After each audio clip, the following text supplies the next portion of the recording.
Hi, welcome to the channel today. Today we're going to be talking about the in-ground garden, a little bit of the orchard too. This here is a loquat tree, and the loquat trees are different in the fact they bloom in the fall, carry their fruit through the winter, and then make the fruit in early spring. So right now, this is the gold nugget. It's in full bloom. It's got all kinds of blooms on it. They are actually blooming out. It's not just a bunch coming up. So if it the problem with it is though is if it gets below about 26 degrees, it freezes the fruit. So you kind of got to hope we don't get a hard freeze. That's one reason I have some that's in containers so I can bring them inside when it gets cold. But anyway, they're already, I mean, this is October 1st and they're full bloom. So we'll see. Maybe they'll make it a little early this year. And kind of come back over here. This is the figs that I planted out, and they haven't showed any stress. They seem to be doing all right. Birds got another one of the figs.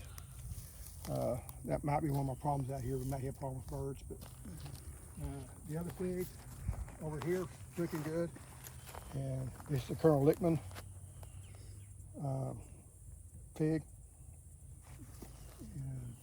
And the other loquat, it's a different variety. I think it's Bradenton, if I remember right. It's a little bit further behind. It hasn't quite bloomed out yet, but it's, it's their time to bloom. Now, sometimes they'll bloom a little bit later in the winter too. Like I think one year they bloomed in like January. So that's another hope that you have. The beans have done better. We did finally get a rain on them, and I had some fertilizer on them. So this here is this here is the momentum bean. You can see they're putting out a lot of blooms. I wish the plants were a little bit bigger, but I just didn't have enough fertilizer on them to start out with. The wax bean I had, something ate on them, and this row just didn't do good. I don't know if it's necessarily, and that's actually neighbor's roosters this time. Don't know if it's actually the variety or just the bad luck of being that row. And here's the green blaze beans, and they're doing good too. Like I said, again, I wish that I'd had a little bit more fertilizer on them.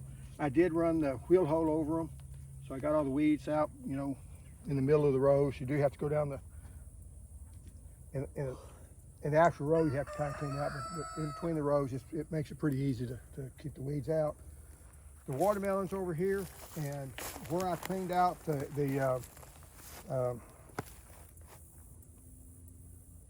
what are these things called? Anyway, the ones that stick you all the time. Jujubes. I cleaned out cut down the jujubes. Now they're throwing up their sprouts everywhere, so I have to clean that up. But that's one reason I didn't like them. And then over here is the watermelons. And again, just stay there. There's the watermelons we seen the other day. They're getting bigger. They're probably twice the size they were last time I videoed. It's going to be a race to see if we get them, before the first frost. And I've seen one or two other ones, and there's some of them are just now putting on. So, we see what happens there. These are my flowers. No, I didn't plant these. They just came up from seed, and it's pretty decent soil, so they have continued to grow. I just kind of leave it. I made it for the pollinators. I don't see any pollinators on it right now. Something like that. But anyway, that's kind of this part of it. And let's take a walk down. Again, the jujubes, here's the root that came off of those. I pulled it up, and it's sprouting all down the roots. If they were good fruit and good eating, I would put up with it. But like I say, some people love them. We just didn't care much for them. These here are the Odom plums. They're improved Chickasaw plum. This came from the roots. This came from a root sprout. They came up over here, one here, one here. That came from that tree over there.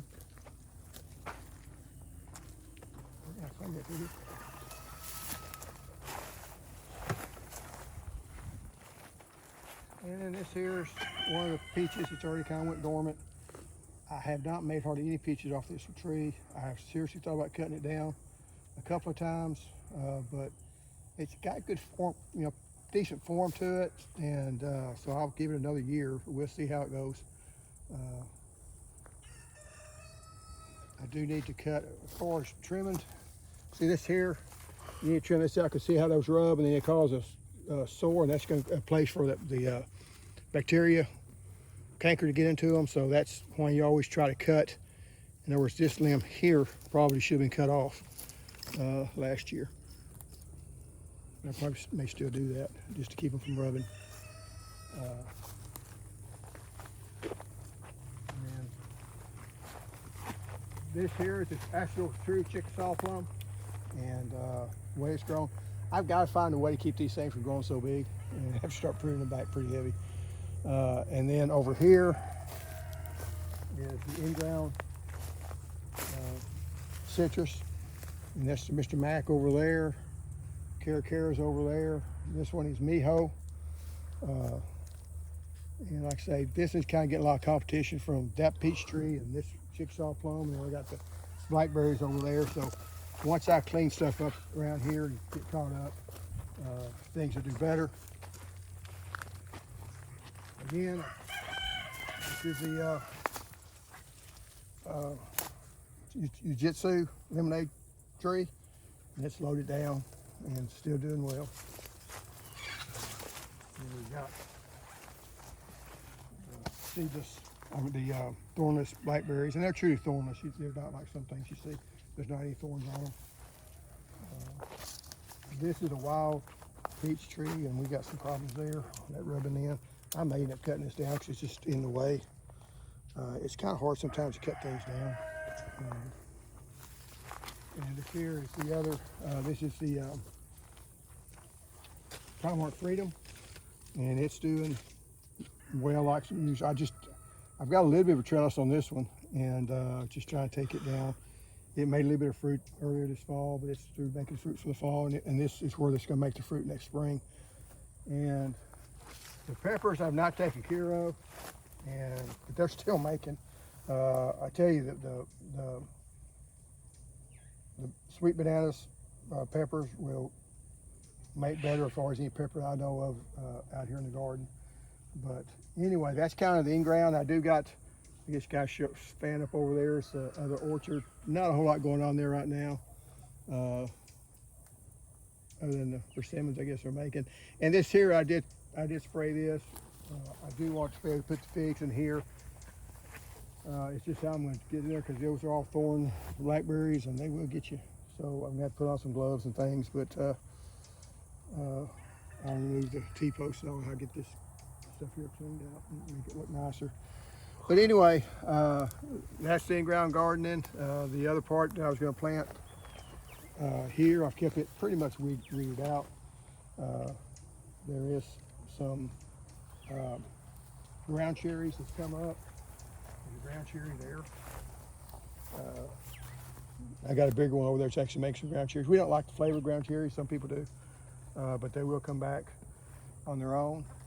And anyway, here's where I'm planting some of the broccoli and things. So anyway, I'll show another video later for the container gardens and stuff up front. The broccoli so far is doing really well. It's the second round that I planted, so I'll show you that later. Anyway, thanks for watching. See you next time.